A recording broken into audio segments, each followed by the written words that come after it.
I'm Walter. I'm 82 years old, and I live in a house that is 4,000 square feet of silence. I have three children, Michael, who lives in Boston, Sarah, who's in Chicago, and David, who's only 20 minutes away in the next town over. They are good people. They are successful. They are raising families of their own, and my phone does not ring. Oh, I get calls. I get calls from telemarketers telling me my car warranty is about to expire, even though I haven't driven in 3 years. I get calls from the doctor's office reminding me of appointments I couldn't forget if I tried because they're the only events on my calendar. But my children, they don't call. For a long time, I told myself lies about why. I told myself they were busy. I told myself that modern life is hectic, that careers and kids take up every spare second. I told myself that men of my generation, we didn't raise our kids to be chatty. We raised them to be independent. I told myself that the silence was a sign of my success. I'd done my job so well that they didn't need me anymore. That is the biggest lie I ever told.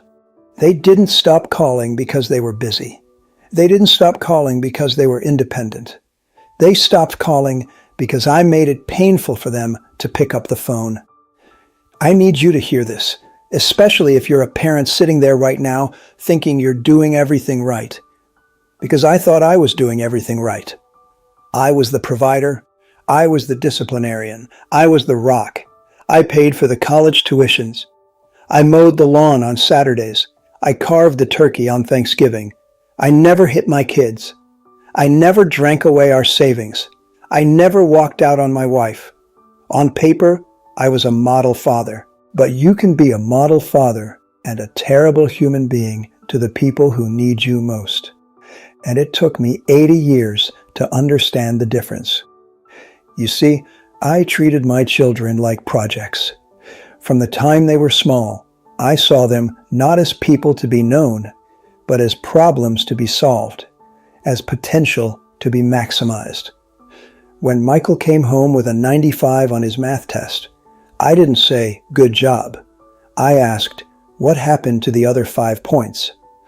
I thought I was teaching him excellence. I thought I was pushing him to be his best. I thought that by not settling for good enough, I was giving him the tools to survive in a tough world. When Sarah wanted to take art classes in high school, I sat her down at the kitchen table with a calculator and showed her the starting salaries for graphic designers versus accountants. I lectured her for an hour about practicality, about the cost of living, about retirement accounts. I crushed her little dream with logic and spreadsheets. I thought I was protecting her. I thought I was saving her from a life of financial struggle. I thought I was being the responsible adult in the room. When David, my youngest, came to me at 25, heartbroken because his fiancée had left him, I didn't hug him. I didn't let him cry. I told him to buck up. I told him that there were plenty of fish in the sea. I told him that crying wouldn't bring her back and that he needed to focus on his work. I thought I was teaching him resilience. I thought I was hardening him against the world. I was wrong about all of it. I wasn't teaching them excellence. I was teaching Michael that my love was conditional on his performance. I was teaching him that he was only as valuable as his last achievement. And now at 55, he's a CEO who works 80 hours a week and has an ulcer the size of a golf ball. And when we do talk, it's like a board meeting. He reports his status. I nod, and we hang up. There is no warmth. There is only the report. I wasn't protecting Sarah.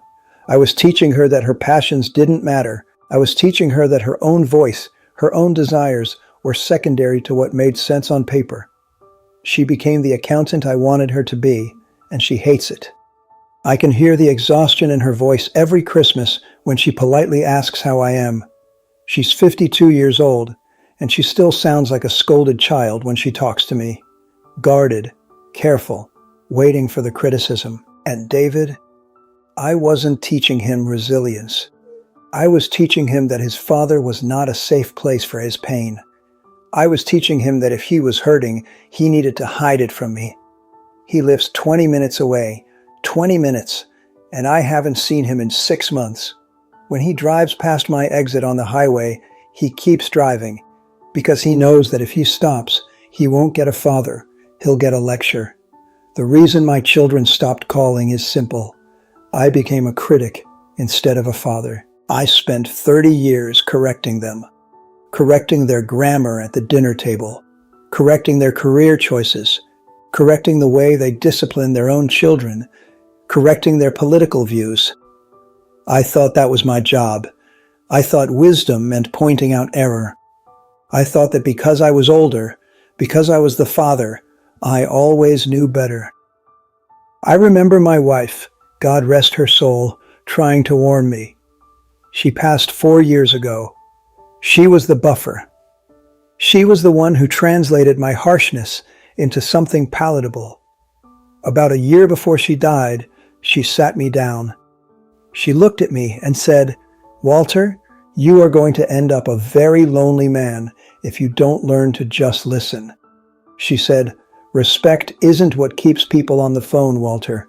Warmth is." When she died, the buffer was gone, and suddenly it was just me and the silence. The first year after the funeral, the kids called to check on me. Then the calls started spacing out. Once a week became once every 2 weeks, then once a month. Now, like I said, telemarketers. I realized the truth. Last Thanksgiving, I spent it alone. I sat at the head of the dining table and looked at the empty chairs. And the realization hit me so hard, I almost couldn't breathe. I won. I was the successful, responsible, correct father. And I was completely alone. I see men my age at the coffee shop sometimes. I see them laughing with their sons. And I feel a jealousy so sharp it feels like a heart attack. I want to tell young fathers this. Your children do not need a manager. They do not need a critic. They need a witness. They need someone who listens. Someone who welcomes them home not with an inspection, but with a hug that says, "I am just glad you are here." I miss the point of parenthood. I thought the point was to build a successful adult. The point was to build a relationship. I'm trying to change. At 82, I'm trying to learn how to be a human being instead of the supervisor. I called David last week. I left a voicemail. I said I was proud of him. He called me back 2 days later. We talked for 10 minutes. It wasn't deep, but he sounded like David. It's a start. If you're watching this, don't wait until you're 82. Be the soft place to land. Go call your kids and just listen.